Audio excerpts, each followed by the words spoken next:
All good. All right, good to see everybody. Thank you for being here for another year. We appreciate you guys covering our program, and thank you for telling the stories of our players and this team, Team 124 in the history of Ohio State basketball. So we're excited to get the season started here. This is, preseason is talking season, but it's really about the work, the quiet, lonely work here. So we're excited to get started with that. I'll go ahead and open it for questions here. Yeah, Coach, I think everyone's wondering about Justice obviously missing all the 2 games last season. He told me that he feels like he's 110%, that he's even better than he was the last time Buckeye fans got to see him. Where is he in his progress in coming back, and do you think he can be the player that he was before or even better? Well, the last time we saw him, he wasn't real good. That was Akron. He struggled in that particular game. So I think Justice looks great. He looks great, and he is healthy. I think he's a young man who's anxious. He's anxious to get out there. He's anxious to be healthy, and he really wants to stay healthy. And for a kid like him who had a whole season taken away from him, with the exception of that one game, you really want it for him. He was a really important part of our team that was a 2 seed in the NCAA tournament and had a good year, and he was going to be a really, really important part of last year's team. So he'll be a captain. We're excited about what he's going to be. In terms of the freshman class, obviously, like on paper, in terms of the rankings, it's your best class you've had at Ohio State. But I'm wondering, beyond just that, now that you've had time with them, what else kind of stands out about them and makes them maybe special compared to groups past? Yeah, I think we have four freshmen that are all going to they're all going to play. They're all going to play a role in this group for sure. Bruce, Roddy, Bryce, and Felix are all capable of helping this team and playing.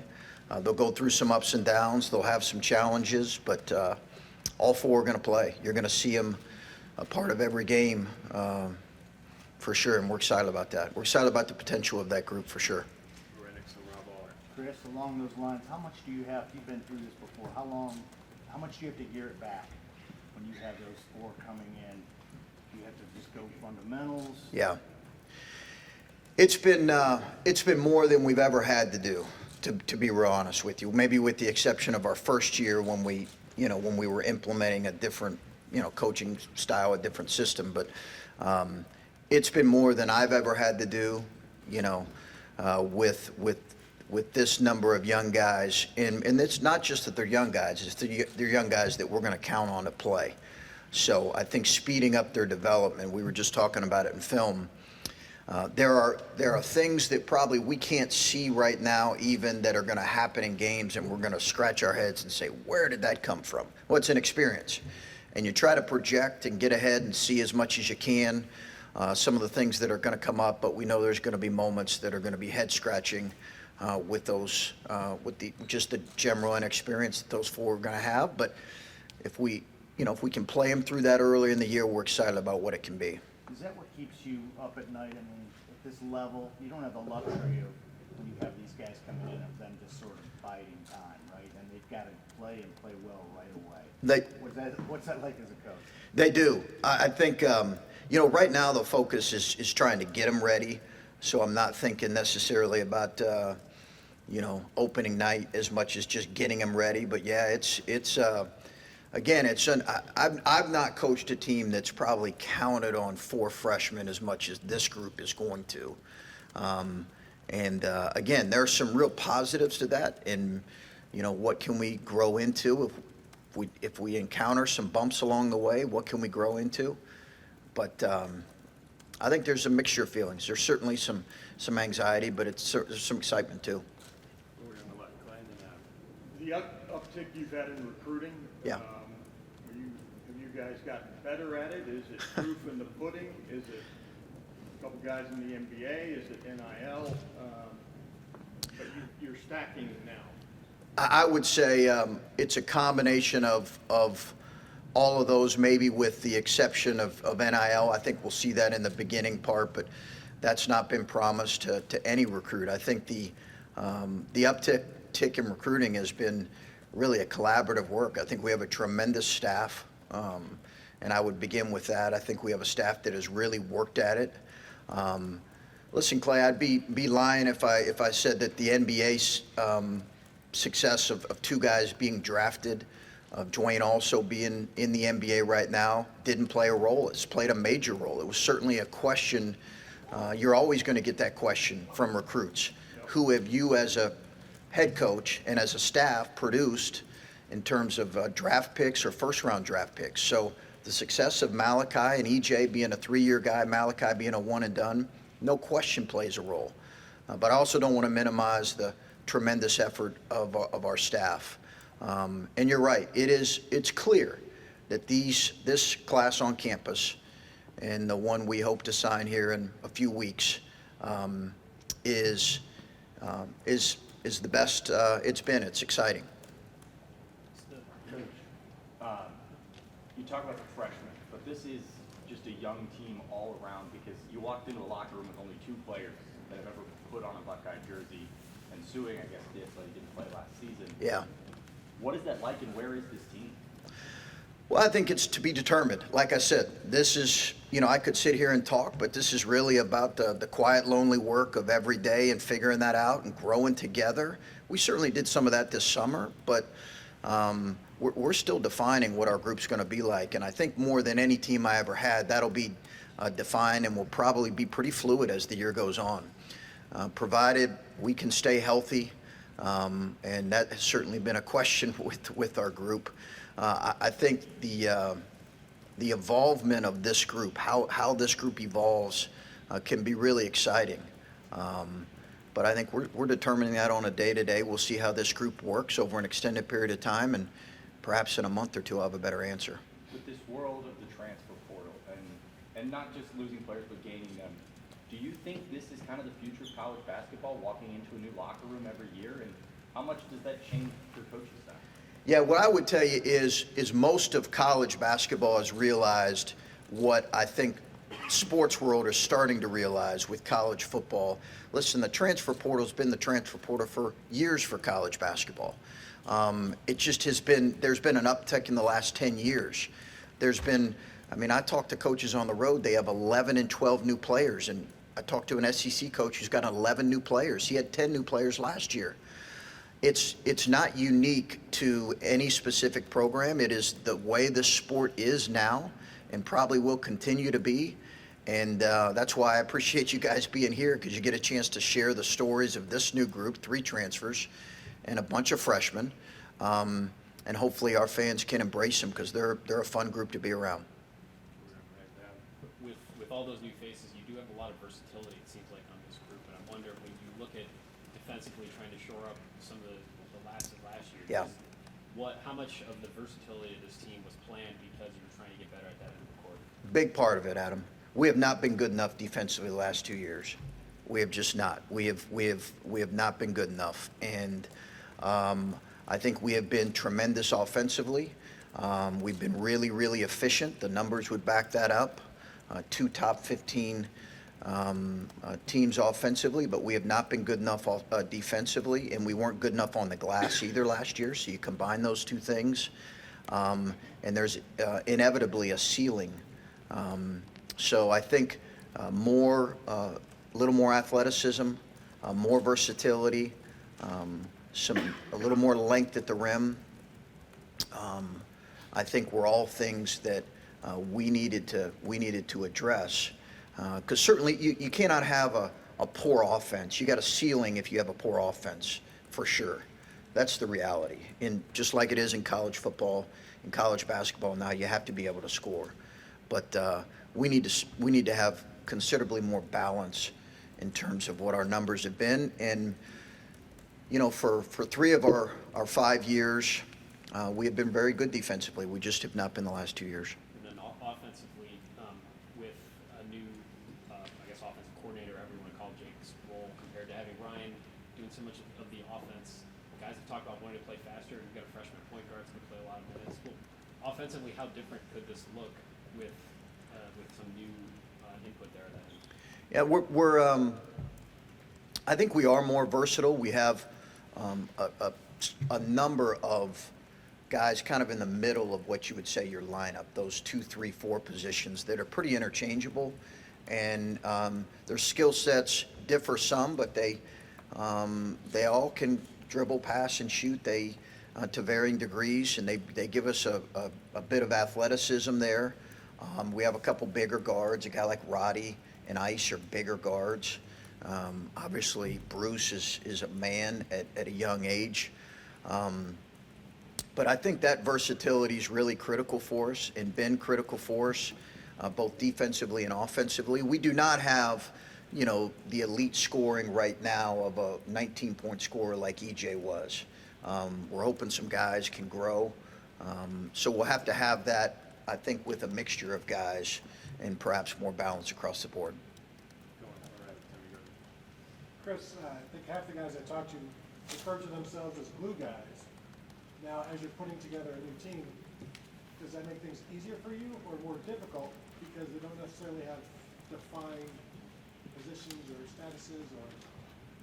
Well, I'd be curious who said that. I don't need a team full of glue guys.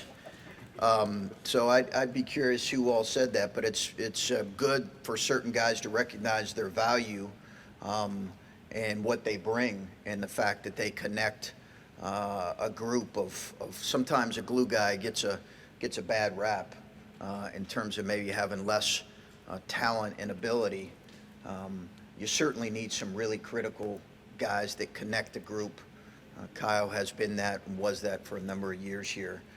But you also need some guys that are going to stand out as well. So it's good that guys have recognized their value in that area for sure.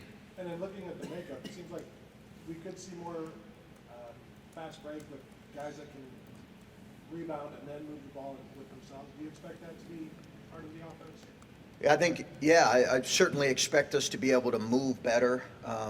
We really in some ways played we evolved with EJ, but he was a bigger guy kind of at the power forward spot, almost kind of a traditional power forward, and his game grew and evolved. Now it's going to be a little bit more 4 guards around one big guy is what we anticipate. So we'll see. I think we've worked on some things here in the off season that have allowed us to play with more pace and a little faster. Again, I'm excited about the improvement that we feel like we are, and just in terms of our athleticism, it's exciting. Chris, with all the newness, how important was it this year to have that Bahamas trip and be able to go there and work on things before other teams are getting going? Yeah, Patrick, I think the trip was important. They spent a lot of time in the summer. I think getting away, there was a facet of that was important. Having 2 games that tested us in certain ways was maybe the most important thing, because we were able to come out of that saying, okay, maybe some of our ideas that we thought about certain guys in terms of what their impact could be, he can impact a little bit more. We played strong, older men over there. In the competition, while it wasn't the Big Ten, the Big Ten's been the best league in terms of depth in basketball the last 4 years. So maybe it wasn't Big Ten competition, but it was a good competition. So it allowed us to come out of it with some answers. And I think for a team that understandably we have a lot of questions, it was nice to come out of it with some answers. You mentioned Justice as being going to be a captain. Zed and Eugene, obviously, you're returning guys. How have you seen their leadership skills develop? Yeah, well, I let the cat out of the bag a little bit. Players voted on captains yesterday, so I guess I've I have not told the players yet. So can we just keep it in this room right here? Okay. But yeah, Justice will be one. So we'll vote. I'm sorry, what was the other part? Just the development of Zed and Eugene as leaders, as older guys now in this. Yeah, both kids are great kids. Zed and Gene both have new roles with this group. Having said that, they both played important minutes on an NCAA tournament team in a 21 season, so they have experience under their belt. They don't have it in the sense that they have played kind of the frontline roles And I think there's going to be some things expected of them both in leadership and in their daily performance this year that will be new for them. And I'm anxious to see how those two handle it along with Justice. Chris, just to follow up on the point of versatility, do you feel like you guys need to be able to play multiple different styles of basketball, whether you're playing a team like Purdue that's got a lot of size, or maybe you're playing in March and you're playing against a much smaller team? Yeah, that question comes up a lot, and we talk about it as coaches, and the question comes up when we're talking about a Purdue. How are you going to guard Zach Edey? Well, there's one Zach Edey in the country. There's not a bunch of guys that look like him. But I do think there's a way in which you have to maybe play a team that has a big guy as unique as that, as you would. There is certainly different styles in the Big Ten. I think there's a consistency to the way maybe Big Ten rosters are built. We have traditionally have a few more big guys in our league than in other leagues. But I think you've seen some teams now move. I know you've seen some teams in our league maybe because they've been frustrated with not advancing as far as they've wanted to. They'd have gotten a little more versatile and a little more athletic. So I think you'll see that wave in the Big Ten for sure. Over here on the left, Justin Holden and Spencer Holden. Just a few months ago, Malachi was in here declaring for the NBA, and he talked about his growing pains, allowing him to go through those. The text that he sent you after one of those games. How do you manage that on a scale of 4 freshmen as opposed to just one of them? Yeah. It was. I think it's a lot of conversations. If you come into one of our practices and you come to a post-practice, you're probably going to see most every day me sitting in one of those chairs with one of our freshmen with my arm around him after he struggled in a practice. I think you really have to normalize struggle for young people when they're trying to do something really hard. Because I think if you don't normalize it, you're setting them up for failure. So as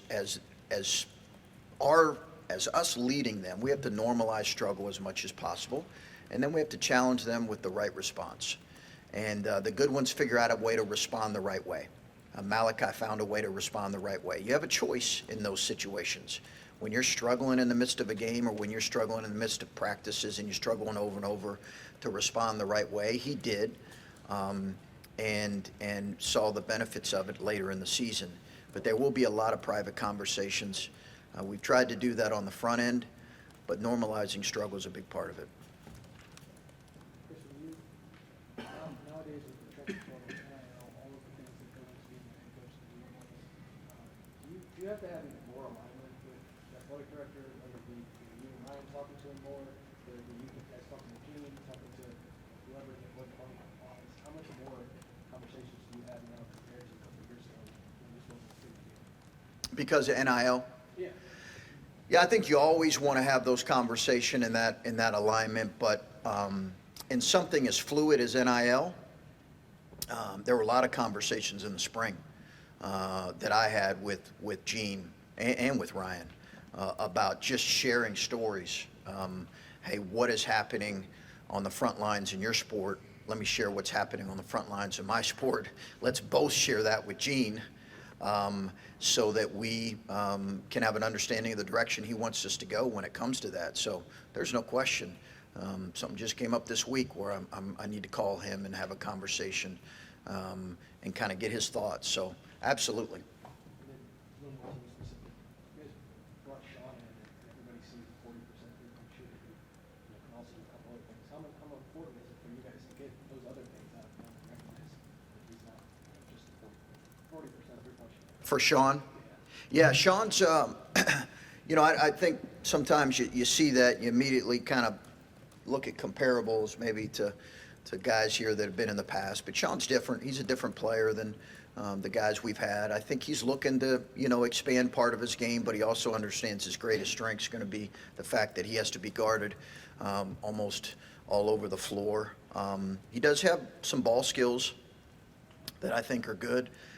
Positionally, defensively, he's good. He has to continue to grow in that area, but he's got a game that I think is maybe a little bigger, maybe than even what people think. And I think most importantly, he's been a consistent scorer in a terrific program for a couple years in a great league, and that's going to help us.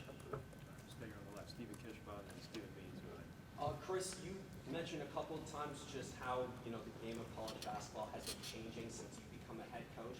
I just wanted to ask you, how has your, your coaching style, not only on the court but off the court, changed since not only you got to Ohio State, but when you started coaching college basketball? Yeah, I think you're constantly trying to improve, number one, and figure out what maybe your blind spots are and areas that you got to continue to grow in.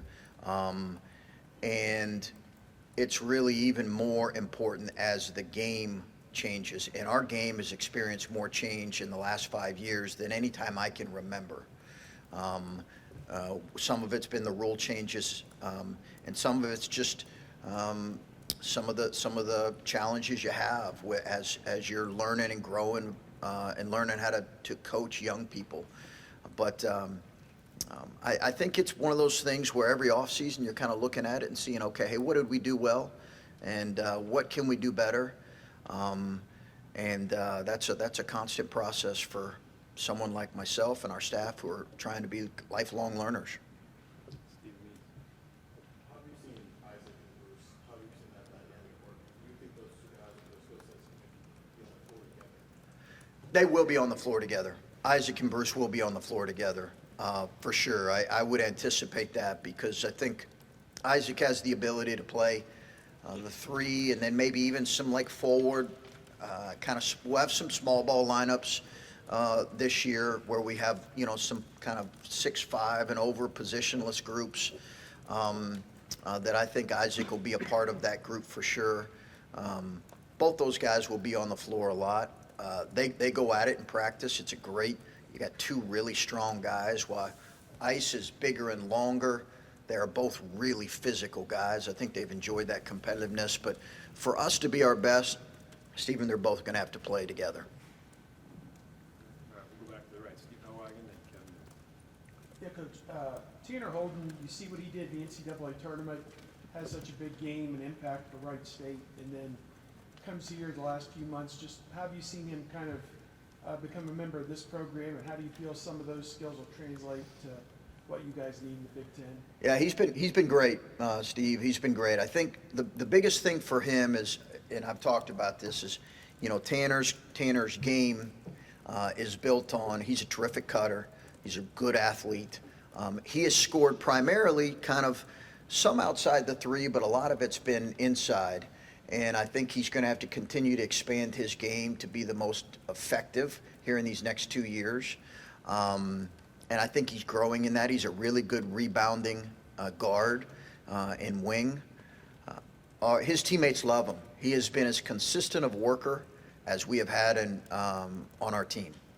And from day one, he has been as consistent as we've had in terms of working. Right sense of ball, it sounds like he played pretty well for you in the games in the Bahamas. Just how are you seeing him kind of make that jump? He was a guy who didn't get to play his junior year of high school. Yeah.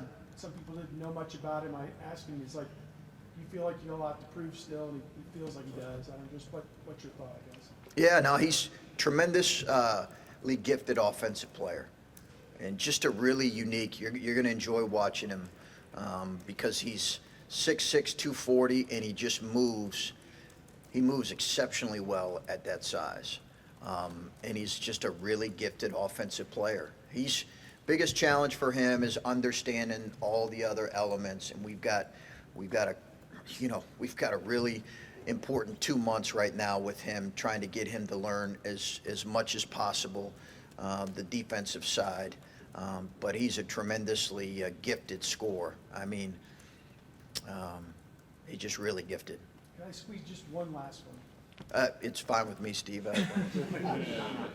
Magazine I've seen as you guys picked third in the Big Ten. I know that's so far off. It's September. It doesn't mean much, but I don't know. That says a lot that you have an unknown roster of disparate parts, but somebody has seen it, in a sense, say this team could be pretty good. What's your thought when somebody comes up to you and says you might have a team that could, despite all the things that could hold you back, that could be there at the end? It's talking season, right? We're about to work. That's talk. You know, you could probably look and see a bunch of other ones. I do think people have liked the addition of our transfers, Steve, right? And I think they're anxious to see what these 4 freshmen can be. And but it's time to get to work. Coach, I know you can't speak specifically on recruitments, but when talking to recruits, Jake Diebler's name comes up a lot. What makes Jake such a special recruiter? And, you know, obviously as the guy who hired him, you know, it's obviously. He's in the back. I got to talk about him now that he's in the back. Well, I tried to usher him out. That's okay. All right. He's great, and Jake knows this. He's tremendous. It really begins with his work ethic. He's a tremendous worker, and has a tremendous motor when it comes to working. I think sometimes people forget, young coaches forget the number of hours that a guy like him has to be on the phone at night. You know, he's got 2 kids and 1 on the way. It's a lot of work, and he just is a tremendous worker, and he understands Ohio State. He understands the culture of our program. He recruits to that, and he's been tremendous at building relationships with those guys. And you know, he came from Vandy a couple years ago. We've been really thrilled to have him. And one more quick one. Obviously, LeBron James was here a couple weeks ago. You know, we can't talk about anything about some of the reasons there, but a lot of the players were very excited about getting to meet him for the first time. You know, just what was your impression seeing them meet a superstar like that for the first time? Yeah, I'm not sure the specifics of what I can speak to regarding that. I would just tell you my experiences in the past with LeBron has been phenomenal. He's just been such an incredibly impressive person. That's probably about all I'm allowed to say. So. All right, time for a couple more. Go here on left and then finish with that. Hi, Grace G-Law with the Lantern. I just want to bounce back to the transfers. Obviously, we talked about Tanner a little bit. What can you kind of tell me about his leadership qualities? What kind of role has he stepped into? And how does he adjust it on and off the court? Talking about Tanner? Tanner, yes. Great worker. He's an everyday guy. He's been, again, one of our most consistent workers. You know, guys don't respect guys that don't work. And he's really respected within our locker room because he works. And I think that's going to allow him to have a voice in the locker room, you know, whatever that looks like as a new player. When you're assembling a roster and you have the option of going for a high school kid or a transfer portal, there's coaches that could go one way or the other way, and you've said your priority is to make sure you're still going for those high school kids. What are those conversations like, and how hard is that to make sure that maybe you stick to that when you might have a transfer option that might be maybe a more immediate fix? Yeah, it's Adam. It's one of those things where it's a conversation you have within your staff. It's also a conversation that I have with Gene in terms of the vision for building a roster and building a roster moving forward, because obviously freshmen are going to take a little more time maybe than a guy that's been more seasoned. So I think those are constant conversations you have. Even when you get specifics about, hey, freshman versus transfer, I've had that conversations we've certainly talked about as a staff with Gene, and we've stuck with the model that we feel strongest about, which is, you know, you're always going to recruit transfers. That's a part of it now. There's nothing wrong with that. Universities at the high major level that recruit 90% of their roster as transfers, that's fine. I understand why they do it. For us, we want it to be mostly freshmen and then obviously some transfers as well. Coach, thank you. Okay,